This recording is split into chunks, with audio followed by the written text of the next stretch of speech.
할렐루야, 주님을 찬양합니다. 오늘 주신 하나님의 말씀 에베소서 3장 3절로 6절 말씀입니다. 그리스도의 비밀이라는 제목으로 함께 말씀을 나눕니다. 자, 사도 바울은 유대인이지만 예수 그리스도를 만난 그 이후에 주님으로부터 이방인들에게 복음을 전하는 사명을 받습니다. 그래서 이제 소아시아 지역에 복음을 전하러 갔을 때 유대인의 사도로 부름을 받았지만 먼저 유대인들에게, 동포들에게 복음을 전하고 싶었습니다. 그래서 회당에서 먼저 복음을 전하죠. 그런데 유대인들은 이 복음을 거부하고 핍박까지 합니다. 자, 그러면서 자연스럽게 이방인들에게 이제 복음을 전하게 됩니다. 자, 물론 유대인 중에서도 사도 바울처럼 그리스도인들이 있습니다. 이 유대인 그리스도인들과 또 이방인으로서 그리스도인들이 된 사람들이 이렇게 좀 그리스도 안에서 하나가 되면 좋은데 그러지 못한 모습들이 많이 나타난단 말이에요. 유대인들에게는 모세의 율법, 특별히 할례를 통해서 자신들이 이렇게 구별되었다. 하나님의 선택과 언약에 속한 사람들이다 하는 영적 우월감이 있었습니다. 그것이 그리스도인이 된 그 상태에서도 계속 지속이 되는 거예요. 너무나 안타깝죠. 자, 그래서 예수 그리스도의 십자가를 통해서 서로 반목하고 원수시하고 서로 막혔던 담들이 예수 그리스도의 그 육체로 십자가의 보혈로 허물어뜨렸다. 그렇게 말씀을 전한단 말이에요. 그리고 이제 3장에 들어와서 자, 이 이방인들의 영적인 정체성, 또 예수 그리스도와 어떤 관계 속에 교회가 되어지고 교회 지체 혹은 한 부분으로서 어떻게 공동체를 이루어가는가에 대한 말씀을 하고 있습니다.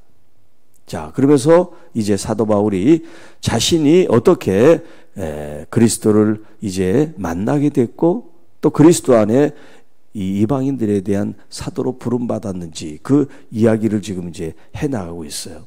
자, 그러면서 오늘 이 본문 3절에서 6절에 그리스도로부터 받은 비밀을 이제 얘기합니다. 사실 모를 때는 비밀이지만 알 때는 더 이상 비밀이 아니죠. 자, 예수 그리스도 이전에 이전에 예수 그리스도가 이 땅에 온다는 것은 그리스도는 이제 메시아인데요.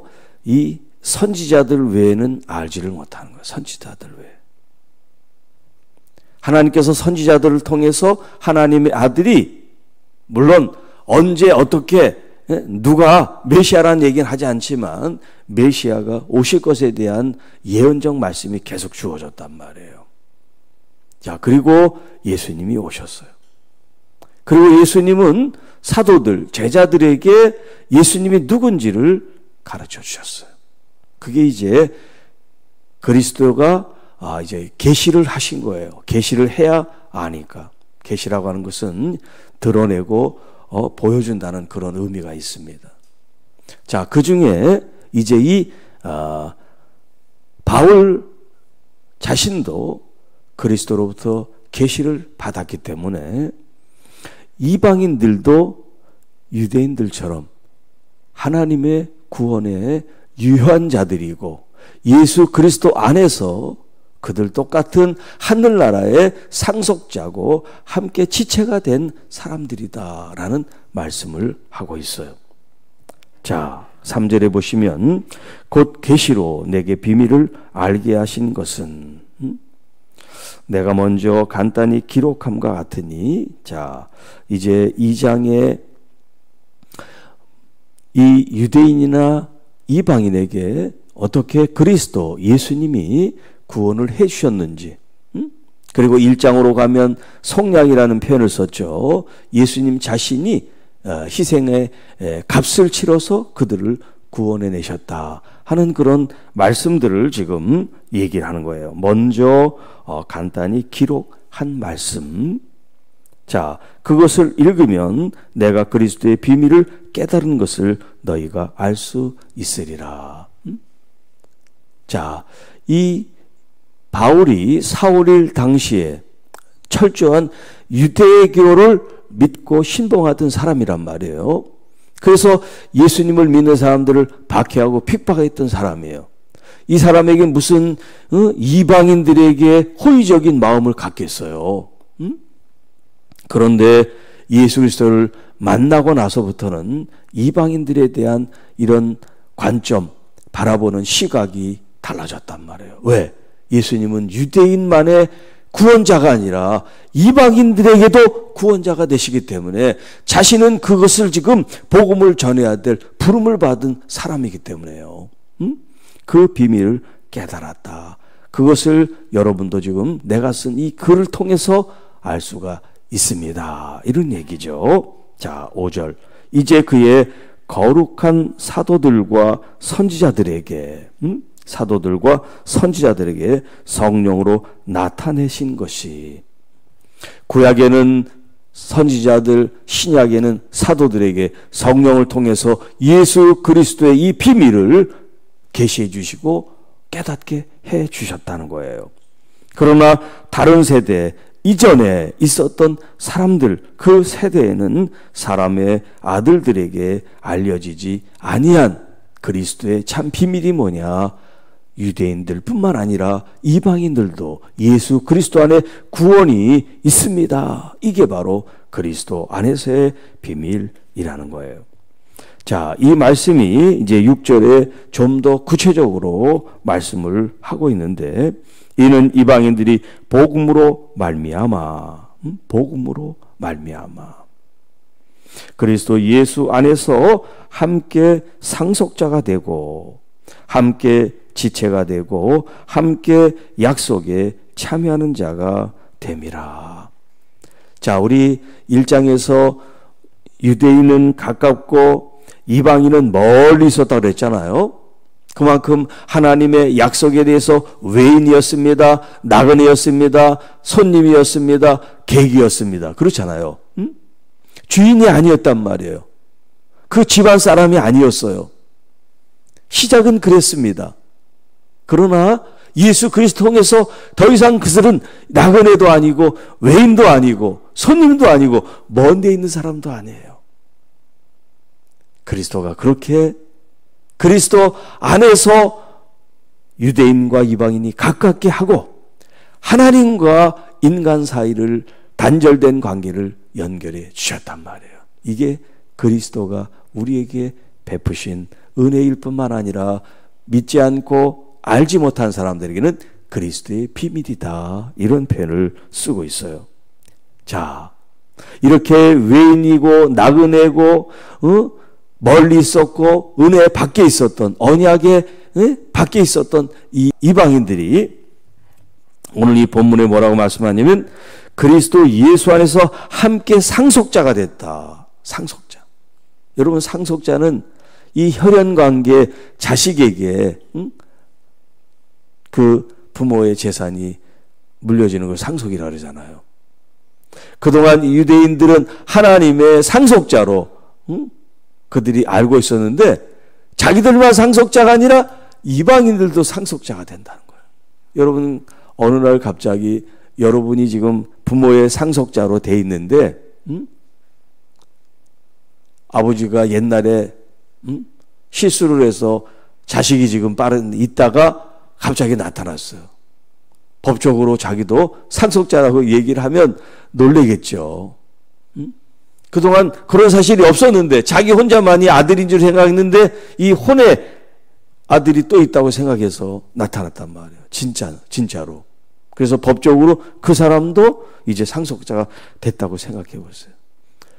유대인으로서는 놀랄 일이고 자기의 재산이 반으로 나눠지니까 싫은 일이지만 이 혼의 자식의 입장으로 보면 그 아버지의 유산을 똑같이 분배받을 수 있는 권리가 생겼다는 게 얼마나 좋은 일이겠어요? 자, 이방인들도 마찬가지예요. 우리가 하나님의 선택 밖에 있었습니다. 하나님의 언약 밖에 있었습니다. 그런데 이제 예수 그리스도를 믿으면 이제 그리스도 안에서 우리가 다 상속자가 된다는 거예요. 그런데 세상에서는 여러분 그 상속금이 정해져 있으니까 사람이 많으면 그게 n분의 1로 나눠져서 작게 받지만 하나님의 상속은 그렇지 않아요. 적든 많든 많이 갖고 적게 갖고 그러는 게 아니에요. 모두가 다 똑같이 하나님의 나라의 그 권리를 또 그 은혜를 누릴 수 있기 때문에 유대인들에게나 이방인들에게나 모두가 다 좋은 일인 거예요. 자, 이렇게 상속자뿐만 아니라 뭐가 됐습니까? 지체가 됐다. 지체라는 것은 이제 한 부분을 말하는 거예요. 한 부분. 자, 부분이라는 것은 이 부분들이 모여서 전체를 이룬단 말이에요. 그러니까 유대인들이 아무리 많아도 유대인으로만 채울 수 없는 전체가 있는 거예요. 왜? 이방인들이 차야 전체를 이루기 때문에 그런 거예요. 그래서 우리 모두가 다 한 지체다 이런 표현을 쓰는 거예요. 누구는 더 지분이 많고 지분이 적고 그 문제가 아니라 누구나 다 똑같은, 우리가 건축 그 성전이라는 표현을 했죠. 그 2장 마지막에 우리가 함께 지어져가는 성전이다라고 했을 때 그 성전이 함께 지어져 간다. 한 파트, 부분, 지체로서 모두가 다 함께 이룰 때 참 교회가 완성된다. 이런 표현을 쓰고 있는 거예요. 그리고 함께 약속에 참여하는 자가 됨이라. 그동안은 하나님의 언약과 하나님의 약속, 이런 계약 관계 속에서 이방인들은 배제가 됐어요. 구약시대는 물론 그랬지요. 그러나 예수 그리스도 안에서 이제 그들도 언약의 자녀들이 됐습니다. 하나님의 약속 안에 들어오게 되었습니다. 유대인들과만 약속한 것이 아니라 이제 이방인들과도 하나님의 이 약속이 유효하게 됐다는 거예요. 그러니까 여러분, 우리도 이방인이잖아요. 유대인들의 관점에서 보면 우리도 똑같은 이제 하나님의 상속자입니다. 또 지체가 됐습니다. 그리고 약속에 참여하는 자가 되었다고 말씀합니다. 자, 이 세 가지 말씀에 앞에 뭐가 공통적으로 있어요? 함께. 함께. 2장 마지막 절에서도 함께 지어져 간다라는 표현을 썼는데 여기 또 우리에게 함께라는 표현을 우리에게 소개해 줍니다. 함께 상속자가 됐습니다. 함께 지체가 되었습니다. 함께 약속에 참여하는 자가 되었습니다. 함께 투게더. 하나님께서는 함께라고 말씀하시는데 사람이 아니야, 나 이방인들 싫어, 저들과 함께 할 수가 없어 라고 말하면 안 되겠죠. 교회 안에서도 마찬가지죠. 하나님께서는 함께 그리스도 안에서 교회를 이루도록 했는데 난 저 사람 싫어. 그렇게 해서 우리가 하나님의 이 함께라고 하는 공동체의 이 정신과 이 의식을 우리가 우리 생각을 가미해서 다른 사람들을 따돌림 시킨다든가 또 외톨이로 만든다든가 학교에서 학생들에게 그런 일들이 있잖아요. 그러니까 우리가 어릴 때부터 다른 피부색을 가진 혹은 다른 언어를 사용하든 다른 모든 사람들에 대해서 인격적으로 존중하는 마음을 어릴 때부터 우리가 배우는 게 참 중요합니다.